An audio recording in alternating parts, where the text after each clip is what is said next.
ہیں کہ ہماری زندگی سید الشہداء کی محبت پر ہو، ہمارا خاتمہ مولا امیر المومنین کی محبت پر ہو، ہمیں لواء الحمد کا سایہ نصیب ہو اور ہمیشہ کے لیے یہ سلسلہ عزاداری ہماری نسلوں میں بھی جاری و ساری رہے۔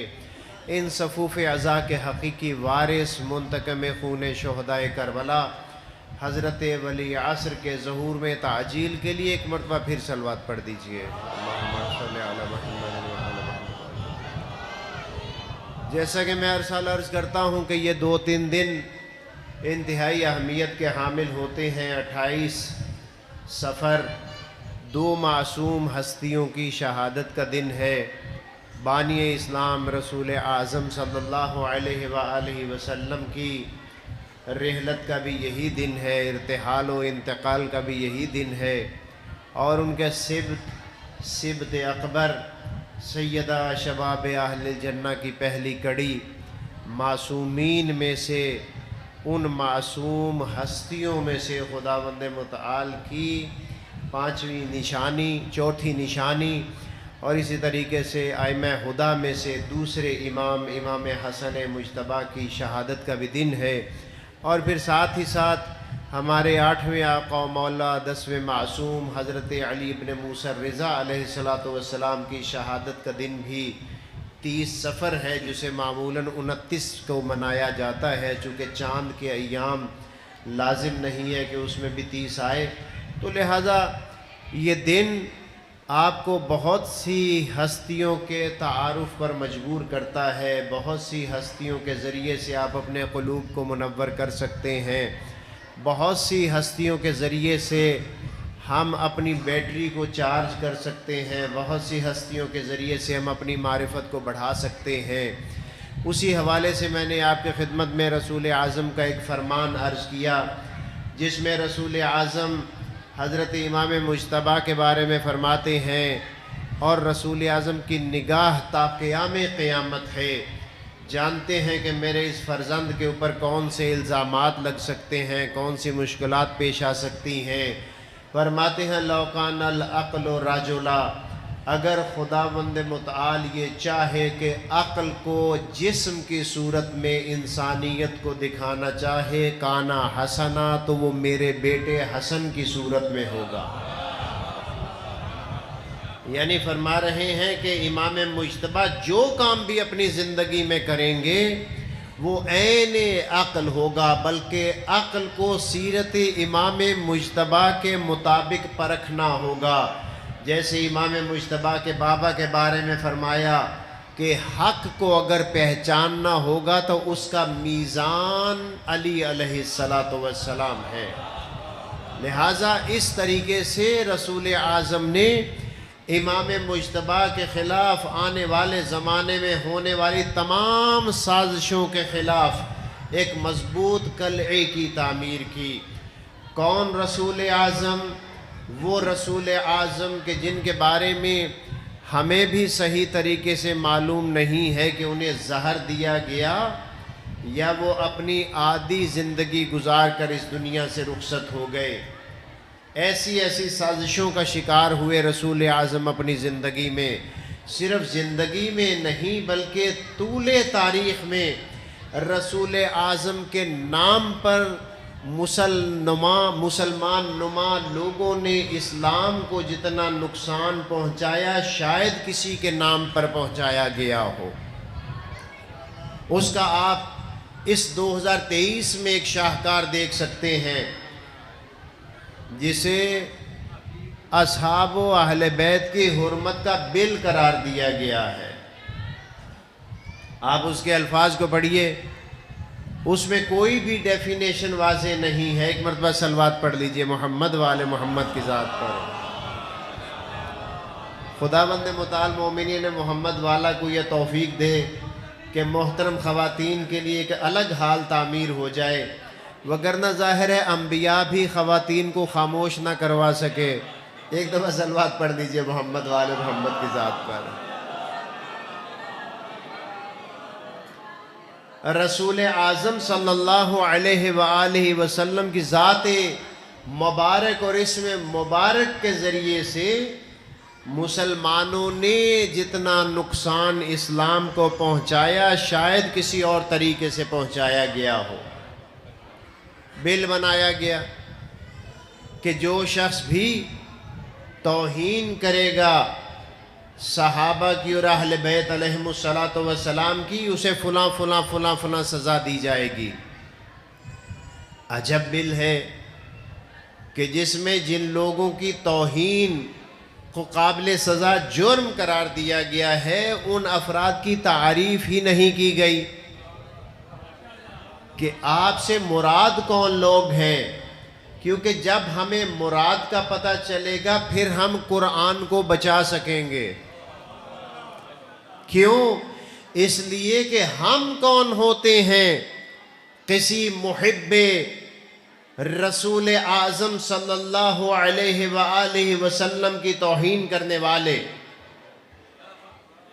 ہمیں تو قرآن مجید بتاتا ہے کہ کون لوگ ہوتے تھے جو ہوتے تو رسول اللہ کے ساتھ تھے لیکن ان کے دل رسول اللہ کے ساتھ نہیں ہوتے تھے۔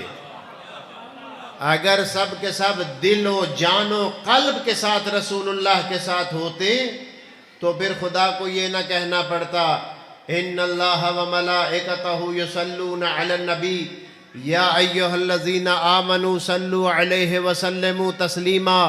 اے لوگو دیکھو، اللہ اور اللہ کا رسول، اللہ اور اللہ کے فرشتے رسول اعظم پر صلوات بھیجتے ہیں۔ یا ایھا الذین آمنوا صلوا علیہ، اے صاحبان ایمان تم بھی صلوات بھیجو، لیکن تمہارا زبان سے صلوات بھیجنا ہمیں قبول نہیں ہے۔ ہم چاہتے ہیں وسلموا تسلیما، دل سے بھیجو گے تو ہم مانیں گے۔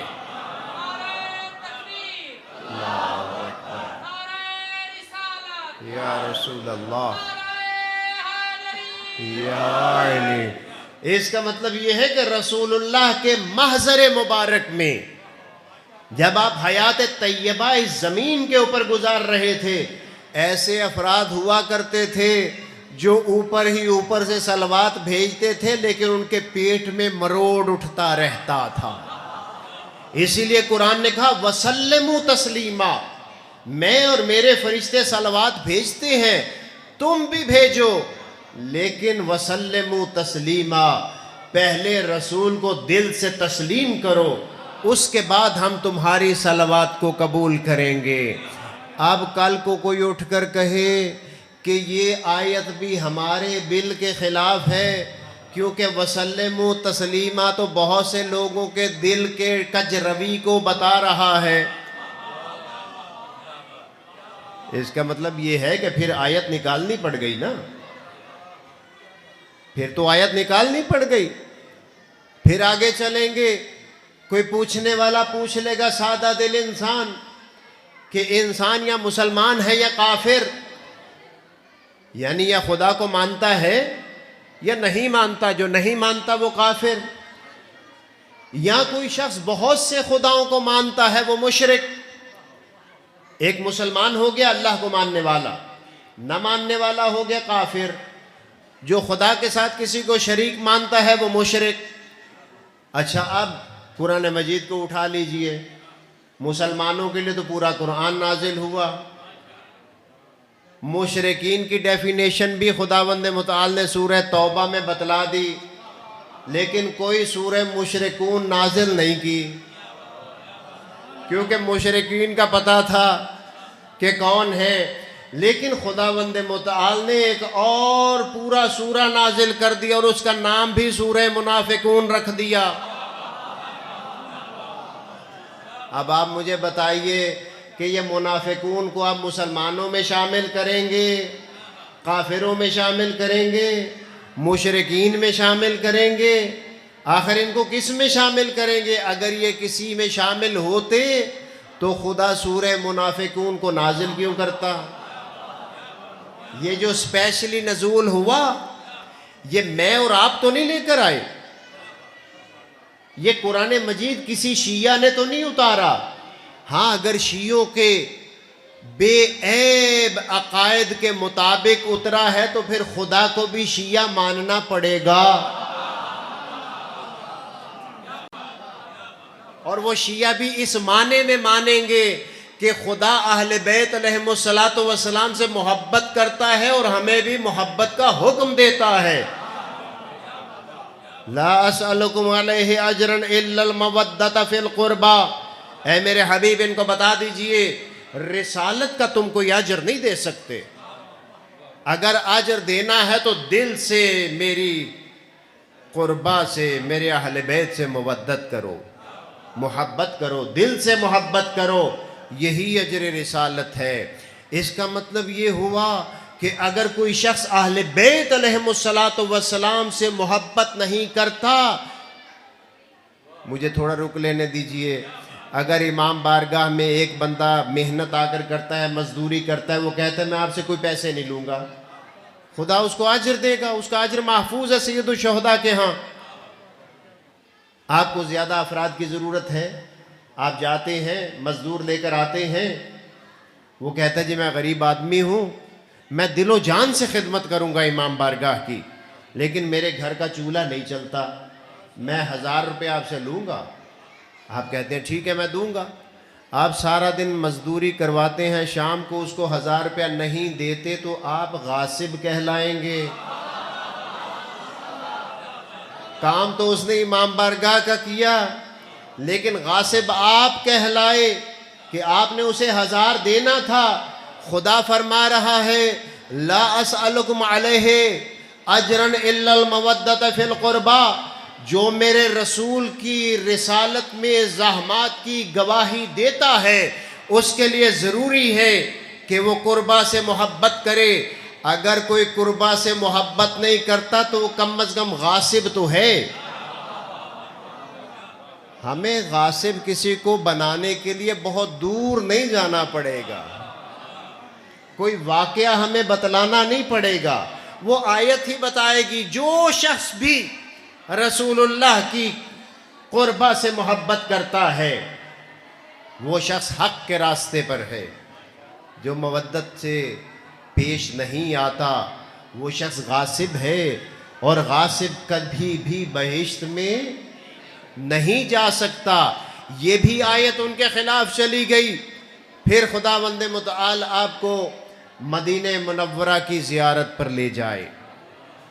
آپ تصاویر میں دیکھتے ہیں جالیاں لگی ہوئی ہیں روضہ مطہر رسول اعظم پر، ایک جالی کے اوپر لکھا ہوا ہے ھذا مقام رسول اللہ، یہ جہاں پر آپ کھڑے ہیں یہاں رسول اللہ آرام فرما رہے ہیں۔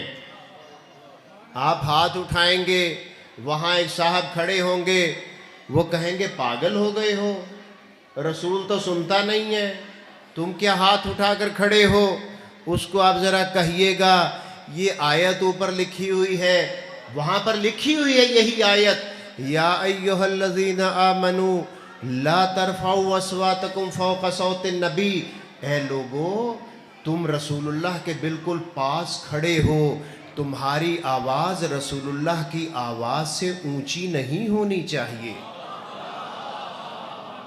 تم کہتے ہو رسول سنتا نہیں ہے، اوپر لکھتے ہو اونچا نہ بولو، رسول کی آواز سے تمہاری آواز کہیں اونچی نہ ہو جائے۔ اب ہم قرآن کو مانیں یا تم جیسے وظیفہ خوار کو مانیں؟ ظاہر ہے آپ قرآن کو مانیں گے۔ آپ کہیں گے بھائی یہ اوپر تو لکھا ہوا ہے کہ نبی سنتا ہے اس لیے مجھے کہہ رہا ہے، قرآن مجھے کہہ رہا ہے آہستہ بولو، محضر رسول اللہ میں ہو۔ وہ کہے گا اس کا مطلب ہے تم شیعہ ہو، یعنی آپ قرآن کو ماننے کا بھی اقرار کریں پھر بھی شیعہ ہونے کا الزام۔ آپ نے کہا کہ یہ اوپر لکھا ہوا ہے، انہوں نے کہا تم شیعہ ہو۔ اس سے تھوڑا سا آگے بڑھیں، وہاں غور سے توجہ سے زیارت کیجئے جب بھی جائیں، آگے لکھی ہوئی ہے قرآن مجید کی دوسری آیت الذین یعظون اللہ ورسولہ لعنہم اللہ، یہ قرآن ہے جو لوگ اللہ اور اللہ کے رسول کو اذیت دیتے ہیں اللہ کی لعنت ہے ان لوگوں پر۔ ارے بھائی روضہ رسول ہے، یہ تم نے لعنتیں کہاں لکھ دیں؟ کہے گا یہ قرآن میں بھی ساتھ ساتھ ہی لکھی ہوئی ہیں، اس کا تو انکار نہیں کر سکتا۔ یہ کوئی بات میں آپ سے نہیں میں اپنی طرف سے نہیں کہہ رہا۔ اگر کوئی انکار کرتا ہے تو وہ چلا جائے وہاں پر، وہاں تو اللہ تعالیٰ نے آ کر وہ نیم پلیٹ نہیں لگائی، وہاں تو بندوں نے لگائی ہے۔ لیکن وہ بندے لگانے والے پتہ نہیں کیا سوچ رہے تھے، ترتیب خدا نے اپنی مرضی سے لگوا لی، ترتیب اپنی مرضی سے لگوا لی۔ پہلے کہا آواز اونچی نہ کرو، پھر کہا جو اللہ اور اللہ کے رسول کو اذیت دیتا ہے لعنہم اللہ، اللہ کی اس پر لعنت ہے۔ اب اللہ تو اپنے اور رسول اللہ کو اذیت دینے والوں پر لعنت کر رہا ہے، اور تم کہہ رہے ہو کہ تم یہ کر نہیں سکتے وگرنہ ہم تمہارے خلاف بل لے آئیں گے۔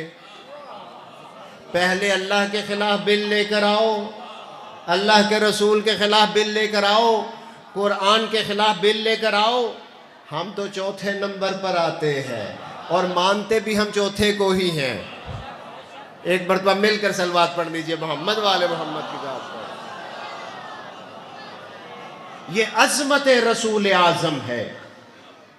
یہ جب قرآن میں آیا، جو عربی دان ہیں وہ سمجھتے ہیں اس حکم کو کہ جب ایک شخص نے گھر کے پیچھے سے آ کر آواز دی یا محمد ابن عبداللہ، یا محمد ابن عبداللہ، فوراً جبرائیل آئے۔ کہا ہے صاحبان ایمان، محضر رسول میں تمہیں اونچا بولنے کی اجازت نہیں ہے، لا ترفعوا اصواتکم فوق صوت النبی۔ اور یہ جو عربی کے الفاظ ہیں یہ زمانے کی قید سے باہر ہیں، یہ ہمیشہ کے لیے حکم رکھتا ہے۔ اور وہاں پر مسجد نبوی میں سب دروازے بند ہو گئے تھے، ایک ہی دروازہ کھلا تھا حکم خدا سے، وہی باب محمد تھا، وہی باب علی تھا، وہی باب فاطمہ تھا۔ خدا نے کہہ دیا تھا کہ اس دروازے پر کسی کی آواز بلند نہیں ہونی چاہیے۔ خدا کو پتا تھا اگر میرے رسول کے ہوتے ہوئے یہ آواز بلند کرتے ہیں تو میرے رسول کے جانے کے بعد یہ چیخیں گے اور چلائیں گے۔ خدا نے پہلے ہی انتظام کیا، اور یہاں تک انتظام نہیں کیا بلکہ آیت تطہیر کے نزول کے بعد رسول اللہ کی ڈیوٹی لگ گئی۔ نماز فجر سے پہلے مدینہ کے سناٹے میں دروازے در سید کائنات پر، در سید الائمہ پر، مولا امیر المومنین اور جناب سیدہ کے در پہ کھڑے ہو کر فرمایا کرتے تھے السلام علیکم یا اہل بیت النبوہ انما یرید اللہ لیذہب عنکم الرجس اہل البیت ویطہرکم تطہیرا۔ جب کہتے تھے کہ اے اس گھر کے رہنے والو تمہارے اوپر سلامتی ہو، تو اللہ کے رسول تربیت کیا کرتے تھے یہ وہ دروازہ ہے جہاں صرف سلامتی کی دعا کی جا سکتی ہے، اس کے علاوہ اگر کچھ کرو گے تو سیرت رسول اللہ کی مخالفت کرو گے۔ اب اس بل کے نتیجے میں قرآن بڑے خطرے میں ہے، آپ کو گھبرانے کی ضرورت نہیں ہے۔ یہ بل جو لے کر آئے ہیں وہ مولانا مودودی کی جماعت کے ہیں دونوں سورما، اور اس کے نتیجے میں مولانا مودودی کی خلافت و ملوکیت بڑے خطرے میں ہے۔ دلیل لے کر آئے صحاح ستہ سے، صحاح ستہ بڑے خطرے میں ہے، کیونکہ اسی میں تو ساری چیزیں موجود ہیں، وہیں سے تو لے کر آئے ہیں۔ قرآن مجید تو بار بار کہہ رہا ہے، قرآن مجید تو ہر ایک کی ڈیفینیشن بیان کر رہا ہے، قرآن مجید تو بتا رہا ہے کہ جب اللہ کا رسول غزوہ تبوک سے واپس آ رہا تھا تو کچھ لوگوں نے آپ کو پہاڑی سے گرانے کی کوشش کی تھی، اور اللہ کے رسول نے جناب حذیفہ کو سب کے نام بتا دیے تھے۔ پھر ذرا مجھے بتاؤ، جب حذیفہ کو رسول اللہ نے بتا دیے اور حذیفہ سے کہا کہ یہ امانت رکھنا کسی کو بتانا نہیں ہے، تو پھر اس کا مطلب یہ ہے کہ اللہ کے رسول کو حذیفہ پر اتنا یقین تھا کہ حذیفہ کسی کو نہیں بتائیں گے۔ پھر یہ لوگ کیوں دائیں بائیں آگے پیچھے ہو کر حذیفہ سے پوچھتے تھے کہیں میرا نام تو نہیں تھا ان بندوں میں؟ بھائی میں فرض کیجئے مولانا اقبال حسین صاحب خدا ان کو سلامت رکھے، وہ آج تشریف نہیں لا سکے مجلس پڑھنے کے لیے، وہ کہیں چکوال میں بیٹھے ہوں، میں بھی پہنچ جاؤں، مجھے کہیں کہ میں جب آپ گئے میں تو کہیں وہاں خطاب نہیں کر رہا تھا۔ بھائی آپ جب وہاں گئے ہی نہیں تو آپ یہ سوال کیوں کر رہے ہیں؟ بھئی جب آپ نے سازش کی ہی نہیں پھر آپ حذیفہ کو کیوں تنگ کر رہے ہیں؟ کہیں میرا نام تو نہیں تھا؟ اسے ہماری زبان میں کیا کہتے ہیں؟ چور کی داڑھی میں تنکا۔ اب ان کو تلاش کیجئے، مولانا محمد اسحاق کہا کرتے تھے کہ سب کے نام لکھے ہوئے ہیں، اب ان ناموں کو تلاش کیجئے۔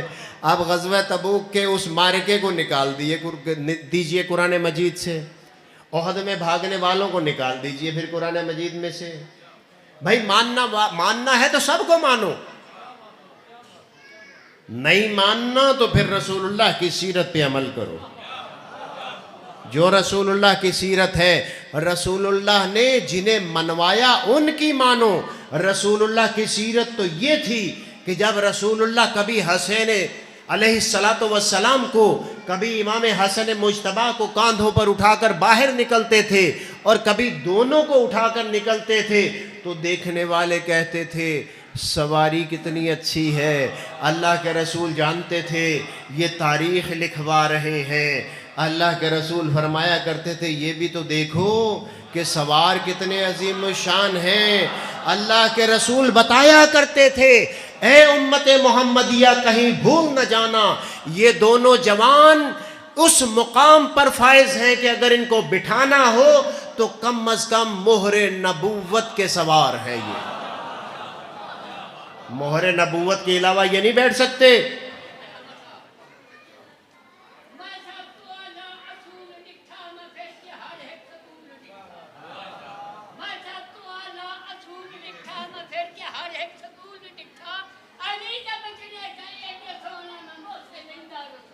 اللہ زندہ باد۔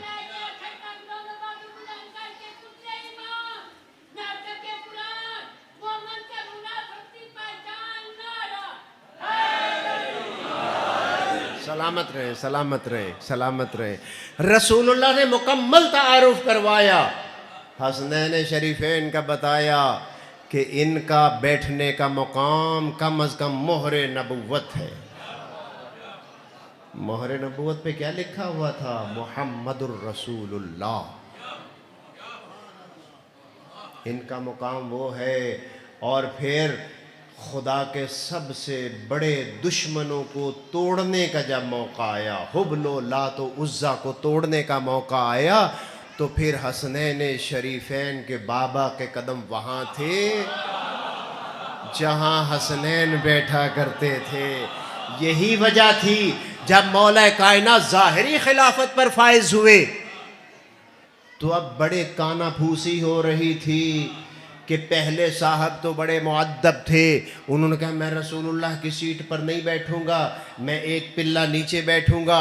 دوسرے صاحب آئے، وہ دوسرے پلے پر بیٹھے، تیسرے آئے، تیسرے پر بیٹھے، اب آخری بچ گیا تھا۔ اب علی کو تو سب کے قدموں میں بیٹھنا ہوگا۔ مولا امیر المومنین اٹھے، پہلے کو بھی قدم کے نیچے رکھا، دوسرے کو بھی قدم کے نیچے رکھا، تیسرے کو بھی قدم کے نیچے رکھا، وہاں پر بیٹھے جہاں رسول اللہ بیٹھا کرتے تھے۔ پھر توقف اختیار کیا، سکوت اختیار کیا۔ دیکھا بعض پروانے جنہوں نے رسول اللہ کی زندگی میں اپنے پروں کو کبھی جلنے نہیں دیا تھا، وہ آپس میں کانوں میں باتیں کر رہے ہیں۔ امیر المومنین نے اس منبر کے اوپر اپنے دست مبارک کو زور سے مارا، کہا یہ لوگو حاذہ الاخشاب، یہ جس منبر پر میں بیٹھا ہوں یہ تو لکڑیاں ہیں۔ کیا تم فتح مکہ کے روز نہیں دیکھ رہے تھے کہ میں مہر نبوت کے اوپر سوار تھا؟ تمہیں ان لکڑیوں پر بیٹھنے پر تعجب ہو رہا ہے، تمہیں اس دن کیوں تعجب نہیں ہوا جب میں لات و عزا و لات و منات کو توڑنے کے لیے مہر نبوت کے اوپر سوار ہوا؟ مولا نے بوقت ضرورت اپنی عظمت کو بتایا، میں مہر نبوت کا سوار ہوں۔ یاد رکھو اگر تم اپنی نجات چاہتے ہو تو تمہیں میرا ادب کرنا ہوگا. یہ جب آئمہ فرماتے ہیں میرا ادب کرو تو اس میں آئمہ کی بڑائی نہیں ہوتی. ادب کرنے والے کے لیے نجات کا راستہ ہوتا ہے, اس کی نجات چاہتے ہیں. مولا امیر المومنین کو کون بڑا کر سکتا ہے؟ سید الشہداء کو کون بزرگی عطا کر سکتا ہے جنہیں خدا نے عطا کی ہو؟ کیا آپ لوگ بھول گئے کہ جب سید الشہداء مکہ سے روانہ ہوئے تو حضرت عباس علمدار نے بیت اللہ شریف میں جو خطبہ دیا تھا اس میں فرمایا اگر خداوند متعال کی تقدیر نہ ہوتی, سبب و اسباب کا منوانا ضروری نہ ہوتا تو آج میرا بھائی, میرا آقا, میرا مولا, میرا امام چل کے بیت اللہ کو رخصت کرنے کے لیے آیا ہے. اگر یہ نہ ہوتا مجھے میرے رب کی قسم بیت اللہ چل کر آتا میرے آقا کو رخصت کرنے کے لیے. بیت اللہ چل کے آتا میرے آقا کو رخصت کرنے کے لیے. یہ حضرت عباس علمدار نے فرمایا. لہٰذا ان کی عظمتوں کو جانیے. تم ان بلوں کو بلوں سے نکال کر چاہتے ہو ان کی عظمتوں کو کم کر دو. اگر انہوں نے کم ہونا ہوتا تو یہ کربلا میں کم ہو جاتے. کربلا میں کم ہو جاتے. کربلا میں تم نہ کر سکے, بنو عباس نہ کر سکے, منصور دوانکی نہ کر سکا, ہارون نہ کر سکا. بڑے بڑے لوگ آئے لیکن ایسا نہ کر سکے, نہ کر سکے اور نہ کر سکیں گے. کیوں؟ اس لیے کہ خداوند متعال نے اس چراغ ہدایت کی حفاظت کی ذمہ داری لی ہے. اب اس ذمہ داری کو چاہے سید الشہداء کے خون کے ذریعے سے محفوظ کرے یا جناب زینب کی چادر کے ذریعے سے محفوظ کرے, یہ خدا جیسے چاہے کرے, لیکن ذمہ اپنے لیا ہے. اپنے خالص ترین بندوں کو اس کام کے لیے چنا ہے. یہ رسول اعظم ہے. قرآن مجید میں نے شاید یہیں پر عرض کیا تھا کہ قرآن مجید کی کسی ایک آیت پر بھی عمل مسلمان کر لے تو اس کے نجات کے لیے کافی ہے. ما آتاکم الرسول فخذوہ وما نہاکم عنہ فانتہوا. جو رسول دے اسے لو, حکم دیا اسے لو. وما نہاکم عنہ فانتہوا, اور جس سے روکو اس سے رک جاؤ. حکم دیا کہ اس سے رک جاؤ. ہم تو اسی پہ عمل کرتے ہیں. رسول اللہ نے اگر دعوت ذوالعشیرہ میں کسی نے رسول اللہ کے ساتھ امیر المومنین کے علاوہ وفا کا اقرار کیا ہوتا ہم اس کا بھی نام لیتے.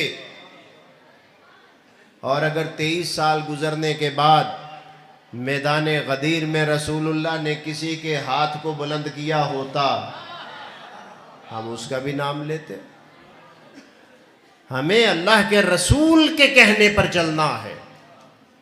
لو کان العقل رجلا کان حسنا. امام مجتبیٰ کے بارے میں فرما کر گئے, اور امام مجتبیٰ بڑے مظلوم امام ہیں, ادھر سے بھی اور ہماری طرف سے بھی.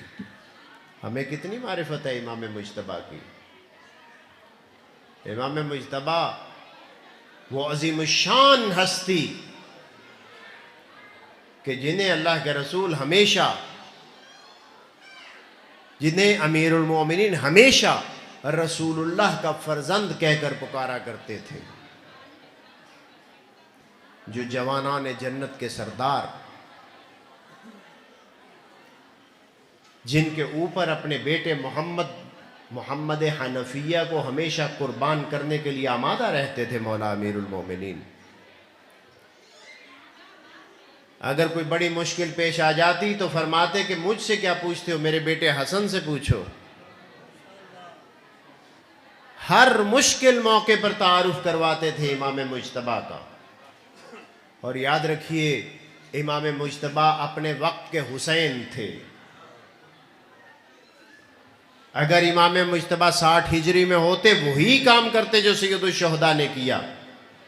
یاد رکھیے ایک چیز آپ کے ذہن میں واضح ہونی چاہیے, ہر جگہ پر شہادت سب سے بڑی عظمت نہیں ہے.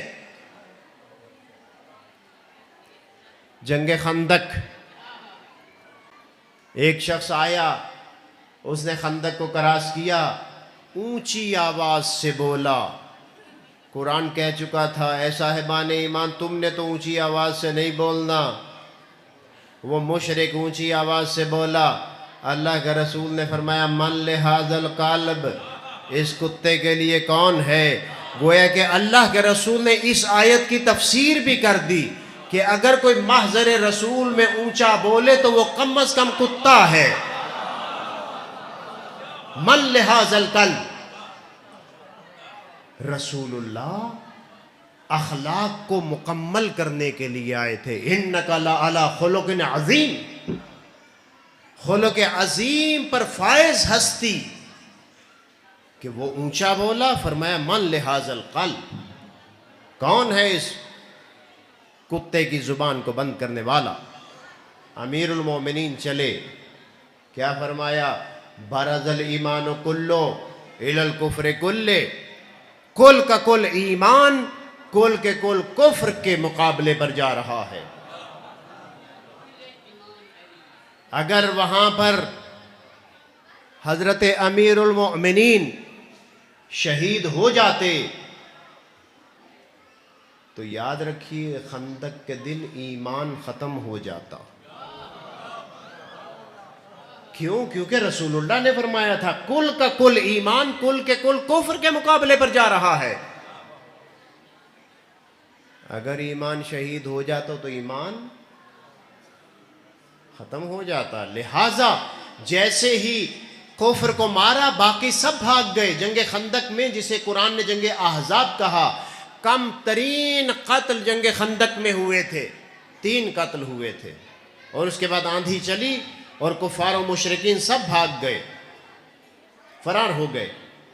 بچ گیا پھر کفر و شرک ایک مرتبہ، پہلے احد میں بچا تھا، پھر احزاب میں بھی بچ گیا۔ امیر المومنین فخریہ انداز سے واپس آئے، فرمایا ضربت علی یوم الخندق افضل من عبادت الثقلین۔ گویا کہ رسول اللہ فرما رہے تھے جتنی بھی عبادتیں ہیں اور جتنی بھی عبادتیں ہوں گی وہ علی کی اس ضرب کا صدقہ ہے۔ اگر یہ ضرب آج نہ لگتی تو اللہ کی عبادت ختم ہو جاتی۔ یہ کوئی مذاق نہیں ہے، یہ ما ینطق عن الہوی ان ہوا الا وحی یوحی، رسول صادق امین کے کہے ہوئے الہی الفاظ ہیں۔ ضربت علی یوم الخندق تعدل من عبادت الثقلین افضل من عبادت الثقلین، اس قسم کے الفاظ استعمال ہوئے۔ اس کا مطلب یہ ہے کہ اگر فرض کرتے ہیں ہم اس دن مولا امیر المومنین شہید ہو جاتے، ایمان بھی ختم، عبادتیں بھی ختم۔ لہٰذا وہاں پر امیر المومنین کا زندہ رہنا اور مشرکین کا قتل ہونا ضروری تھا۔ لہٰذا یاد رکھیے ہر جگہ پر شہادت سب سے بڑی فضیلت نہیں رکھتی، لیکن کربلا میں اسلام کا چراغ فقط اور فقط شہادت سے روشن ہونا تھا، اور کوئی راستہ نہیں تھا، کوئی راستہ نہیں تھا۔ اور پھر چراغ کی حفاظت کے لیے ناموس رسالت کی چادروں کی ضرورت تھی۔ پھر دوبارہ آپ کو کہا، یاد کروایا آپ کو۔ لہٰذا امام مجتبیٰ نے وہی عمل کیا جو اگر سید الشہداء ہوتے تو یہی عمل کرتے 50 ہجری میں، 47 ہجری میں، 46 ہجری میں۔ لہٰذا ایک مصالحت ہوئی، مصالحت کے کلمات کو بعض شیعہ بھی برداشت نہ کر سکتے۔ حجر جیسا انسان کانپنے لگ گیا۔ مولا امام مجتبیٰ نے اپنے دست امامت کے ساتھ حجر کے ہاتھ کو پکڑا، اسے سکون نصیب ہوا۔ کہا حجر اگر میں مصالحت نہ کرتا تو روئے زمین پر ہمارا ایک بھی شیعہ باقی نہ رہتا۔ یہ میں نے سب شیعوں کی انشورنس کی ہے، میرے بابا کے ماننے والے کائنات میں ختم ہو جاتے۔ آپ ذرا ان 8 شرائط کو پڑھیے۔ پہلی شرط کہ تو خدا کے حکم اور سنت رسول اللہ پر عمل کرے گا. اس کا مجھے منظور ہے. اس کا مطلب یہ ہوا کہ وہ نہ خدا کے حکم کو مانتا تھا نہ سنت رسول پہ عمل کرتا تھا. ممبروں سے میرے بابا کو گالیاں نہیں دی جائیں گی. کہا ایسا ہی ہوگا. اس کا مطلب یہ ہے کہ گالیاں دی جاتی تھیں اور یہ گالیوں کا سلسلہ 80 سال جاری رہا تھا. 20 ہجری میں شروع ہوا. 40 ہجری میں امیر المؤمنین کی شہادت ہوئی. 60 ہجری میں جس شخص نے یہ کام شروع کروایا تھا وہ اس دنیا سے گیا. جب وہ 60 ہجری میں گیا تو 40 سال ہو چکے تھے. شام میں ایک ایسا زہر تھا اہل بیت علیہم الصلاۃ والسلام کے خلاف کہ اسی زہر کو تو امام سجاد یاد کیا کرتے تھے. آپ کبھی اس حوالے سے بھی تو سوچے نا کہ کوفہ میں بھی تو بہت سختی تھی، پھر امام شام کو کیوں یاد کرتے تھے؟ حضرت علی اکبر کی شہادت کوئی چھوٹی شہادت نہ تھی. حضرت علی اصغر کی شہادت کوئی چھوٹی شہادت نہ تھی. شہادت عظمیٰ جس کے لیے کائنات نے انتظار کیا تھا اسماعیل کے ذبح ہونے سے بچ جانے کے بعد، وہ سب سے بڑی شہادت تھی. لیکن میرے اور آپ کے چوتھے امام انہیں یاد نہیں کرتے تھے، شام کا نام لیتے تھے. 40 سال گزر چکے تھے. پھر 40 سال تک مولا امیر المومنین کو سب و شتم ہوتا رہا. 80 سال 4 نسلیں گزر گئیں کہ مولا امیر المومنین کی 80 سال تک توہین کی جاتی رہی. 10,000 سے زیادہ ممبروں پر ہر جمعے والے دن جمعے کے خطبے میں ضروری تھا کہ مولا امیر المومنین کی توہین کی جائے. آپ اندازہ لگائیے اسلام کا کیا حشر ہو چکا تھا. میرے بابا کے خلاف بات نہیں ہوگی. کہا نہیں ہوگی. میرے بابا کے ماننے والوں کا جو وظیفہ بیت المال سے منقطع کیا گیا ہے اسے جاری کیا جائے گا. صفین کے جتنے بھی شہداء ہیں ان سب کا وظیفہ لگایا جائے گا. کہا لگایا جائے گا. سب باتیں تسلیم کی. امام مجتبیٰ کو چھوڑنا پڑا کوفہ. مدینہ روانہ ہوئے. ایگریمنٹ کے بعد دوسرا فریق دمشق پہنچا. وہاں پہنچتے ہی اس نے مصالحت نامے کو پھاڑ کر اپنے پاؤں کے نیچے روندا. اس نے کہا نمازیں تو سب پڑھتے ہیں، روزے سب رکھتے ہیں، میں نے نمازوں کے لیے جنگ نہیں کی، میں نے روزوں کے لیے جنگ نہیں کی. اتنا کہا تھا کہ اذان شروع ہو گئی.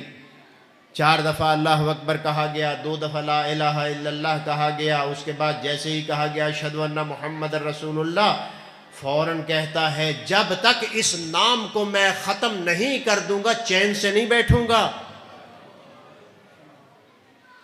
دیکھا آپ نے کتنا خوفناک ماحول تھا اسلام کے لبادے میں اسلام کو ختم کرنے کے لیے. چین سے نہیں بیٹھوں گا. ہم نے کرسی کے لیے سب کچھ کیا، ہم نے نمازوں کے لیے نہیں کیا. لیکن امام مجتبیٰ پابند تھے.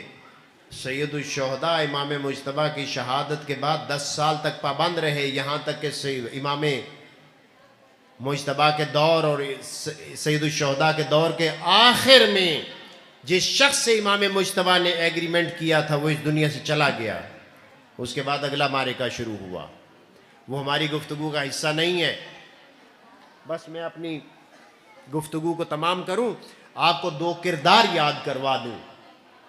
امام مجتبیٰ مظلوم، یہ ایگریمنٹ کرنا پڑا. مدینہ تشریف لے آئے.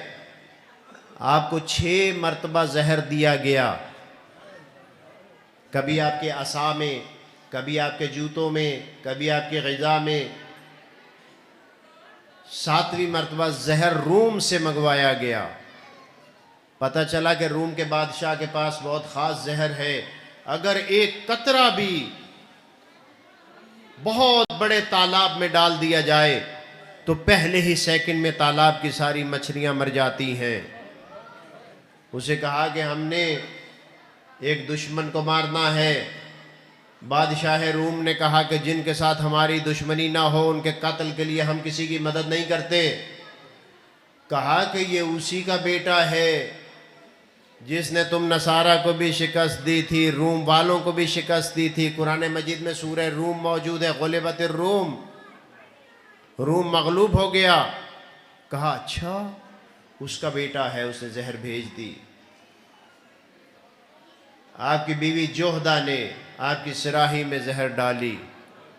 جوہدہ امام مجتبیٰ کی قاتل، جوہدہ کا بھائی محمد سید الشہداء کا قاتل، جوہدہ اور محمد کا باپ مولا امیر المومنین کے قاتلین میں شامل، پورے کا پورا خاندان ہی ایسا ہے۔ یہ ایک بیوی ہے، ایک بیوی سید الشہداء کی ہے جس کا نام ہے رباب، امرا القیس کی بیٹی ہے۔ کتنی باوفا ہے۔ 11 محرم کو جب یہ قافلہ گنج شہیدہ سے گزرا، پرسہ تو نہ دے سکیں لیکن دیکھ لیا میرا آقا، میرا مولا، میرا امام، میرا شوہر، شوہر سے بڑھ کر امام، بغیر لباس کے پتھروں کے نیچے سورج کی روشنی میں تپتی ہوئی ریت کے اوپر ہے۔ کہا مولا اور تو میں کچھ نہیں کر سکتی، آپ سے وعدہ کرتی ہوں جب تک زندہ رہوں گی چھاؤں میں نہیں بیٹھوں گی۔ بس وعدہ کر لیا۔ کوفہ، شام، کربلا میں 40، واپس مدینہ پہنچ گئے۔ صحن میں بیٹھتی تھی جب سورج نکلتا تھا۔ امام سجاد کو بڑا دکھ پہنچتا تھا جب چلتے تھے جناب رباب کی طرف، جناب رباب فوراً ہی کہتی تھیں اے میرے مولا، اے میرے امام، امام سجاد امام تھے، اے میرے امام مجھے امام بن کر حکم نہ دیجئے گا، میں وعدہ کر کے آئی تھی جب تک زندہ رہوں گی۔ یہ بات امام سجاد کو مزید مغموم کر دیتی تھی، کہہ نہیں پاتے تھے، یہاں تک کہ جناب رباب کی جلد جھلس گئی۔ امام سجاد علیہ السلام نے منہال سے جب ایک دفعہ کہا شام، تو منہال نے کہا مولا قید میں تو انبیاء بھی گئے۔ کہا منہال تو سمجھا نہیں، جس قید خانے میں ہم تھے اس کی چھت نہیں تھی، دن کو تیز دھوپ پڑتی تھی۔ یہ کہتے ہوئے مولا نے اپنے بازوؤں کو ننگا کیا۔ منہال کہتا ہے میں نے دیکھا مولا کے بازو جلے ہوئے تھے۔ کہا منہال اس قید خانے میں ہمارے بازو جل گئے۔ منہال میں تو مرد تھا، میری پھوپھیوں کا نہ جانے کیا حال ہوا ہوگا۔ آپ سمجھے جب مدینہ میں پہنچے، ابھی مدینہ میں داخل نہیں ہوئے تھے، امام سجاد نے حکم دیا جس نے تعزیت کرنی ہے مدینہ سے باہر آ کر تعزیت کرے۔ سب نے باہر آ کر تعزیت کی۔ جب سب نے تعزیت کر لی، پھر یہ تنہا قافلہ چلا تھا روضہ رسول پر، تنہا قافلہ تھا۔ دونوں بہنیں تھیں، اپنے آپ کو روضہ رسول کو دیکھ کر اس مرکد مطہر رسول اعظم پر گرا دیا تھا۔ جناب ام کلثوم نے کہا تھا اگر غیروں کا مجمع نہ ہوتا تو میں اپنی پشت سے اپنی قمیض اٹھا کر آپ کو دکھاتی۔ یقیناً اس پشت پر تازیانے بھی تھے، تلواروں کے نشان بھی تھے، نیزوں کے نشان بھی تھے، اور جلد بھی تو جلی ہوئی ہوگی نا۔ امام گواہی دے رہے ہیں۔ کچھ خواتین کچھ عرصے کے بعد تعزیت کے لیے آئیں جناب زینب کبریٰ کے پاس۔ جب اندر داخل ہوئیں تو صحن میں دھوپ کے نیچے دیکھا ایک خاتون بیٹھی ہے جس کی پوست سیاہ ہے۔ جناب زینب سے پوچھا یہ آپ کی کنیز دھوپ میں کیوں بیٹھی ہے؟ جناب زینب نے زاروں قطار رونا شروع کیا۔ کہا غضب ہو گیا، یہ میری کنیز نہیں ہے، یہ میری بھابھی بھیا حسین کی زوجہ رباب ہے جس نے سید الشہداء سے یہ وعدہ کیا تھا۔ رباب تو امامت کو جانتی تھی، پتہ شام غریبہ ایک اور کام ہوا تھا۔ شام غریبہ میں جب زہیر کی بیوی کو پتہ چلا کہ زہیر شہید ہو گیا، اپنے غلام کو بلایا، کہا کہ زہیر ہمیشہ اپنا کفن ساتھ رکھتا تھا، جاؤ زہیر کو کفن پہنا کراؤ۔ کچھ گھنٹوں کے بعد غلام واپس آیا، بغل میں کفن تھا، زارو قطار رو رہا تھا، بیوی پر ناگوار گزرا، کہا تمہیں شرم نہیں آئی، تو نے میرا حکم نہیں مانا۔ زارو قطار رونے لگا، کہنے لگا کیا کرتا، کفن ایک تھا لاشیں 72 تھے۔ میری غیرت نے یہ بات گوارا نہ کی کہ میں زہیر کو تو کفن پہناؤں اور زہیر کے آقا بغیر کفن کے ہو۔ یہ حالت تھی کربلا کی، یہ تھی جناب رباب، اور ایک طرف سے جوہدہ ہے۔ جوہدہ کو دیکھ کر امام مجتبیٰ نے فرمایا، جوہدہ میں تمہارا برا شوہر تو نہ تھا۔ جب یہ آواز نکلی سید الشہداء کے کانوں میں پڑی، سید الشہداء فوراً پہنچے، جناب زینب فوراً پہنچی، دیکھا کہ امام مجتبیٰ نے قے کی، قے کے ساتھ جگر کے ٹکڑے نکلے، جگر کے ٹکڑوں کا نکلنا تھا، پائنتی کی طرف دیکھا، وہاں فروہ کھڑی تھی، جناب فروہ کی بغل میں 16 ماہ کا قاسم بھی موجود تھا۔ جناب قاسم کو دیکھا اور فوراً آنکھوں میں چمک آئی، کہا فلاں جگہ پر ایک کاغذ بندھا ہوا پڑا ہے، اسے لے کر آؤ۔ کاغذ لایا گیا، کہا قاسم کے بازو پر باندھو، جب کوئی بہت مشکل پیش آئے تو یہ کھول کر دیکھنا، اس میں اس مشکل کا حل موجود ہوگا۔ شہادت قریب ہے لیکن کربلا کو بھولے نہیں ہیں۔ سید الشہداء کی طرف رخ کیا، امام حسین علیہ السلام زاروں قطار رو رہے تھے، کہا بھیا حسین اس حالت میں میرے جگر کے ٹکڑوں کا دیکھنا آپ کے لیے یقیناً سخت ہے، لیکن یاد رکھیے لا یوم کا یوم کا ابا عبداللہ الحسین، کوئی دن آپ کے روز عاشور کے برابر نہیں ہو سکتا۔ یہ کہنا تھا کہ بدن اور روح کا تعلق جدا ہوا۔ جنازہ تیار کیا گیا، لے کر مسجد نبوی میں آئے، مسجد نبوی میں جنازہ پڑھایا گیا۔ امام مجتبیٰ کی وصیت کے بعد ساتھ جیسے ہی جنازہ اٹھا روضہ رسول کی طرف، جو لوگ جمل میں اونٹوں پر بیٹھ کر آئے تھے وہ خچروں پر بیٹھ کر آ گئے۔ انہوں نے کہا ہم یہاں دفن نہیں ہونے دیں گے۔ یہ کہنا تھا، ساتھ ہی 70 تیر اندازوں نے تیر چلائے۔ سید الشہداء کو یاد آ گیا، امام مجتبیٰ نے فرمایا تھا اگر وہاں دفن نہ کرنے دیں تو مجھے بقیع میں دفن کر دینا، لیکن اب کریں تو کیا کریں۔ جیسے ہی تابوت میں بھیا کے لاشے کو دیکھا، بھیا کا کفن خون سے تر ہو چکا تھا، گھر کی طرف واپس روانہ ہوئے، بہنیں موجود تھیں، لاشا اندر آیا، بہنوں نے تعجب کیا یہ کیسا لاشا ہے جو گھر سے روانہ ہونے کے بعد دوبارہ آ گیا۔ جیسے ہی نیچے رکھا گیا دیکھا کہ کفن سرخ ہو چکا ہے۔ اب آپ اندازہ لگائیے کس انداز سے جناب زینب و ام کلثوم نے ان تیروں کو نکالا ہوگا۔ لیکن ہم امام مجتبیٰ کی خدمت میں عرض کریں گے، مولا ہم آپ کے خدمت میں عرض کرتے ہیں، جب زینب و ام کلثوم تیر نکال رہی تھیں ان کی چادریں محفوظ تھیں، انہیں ان کے سر پر عباس علمدار کا پہرا موجود تھا، انہیں کوئی خوف نہیں تھا۔ اے مولا امام مجتبیٰ کاش کہ آپ 11 محرم کو ہوتے۔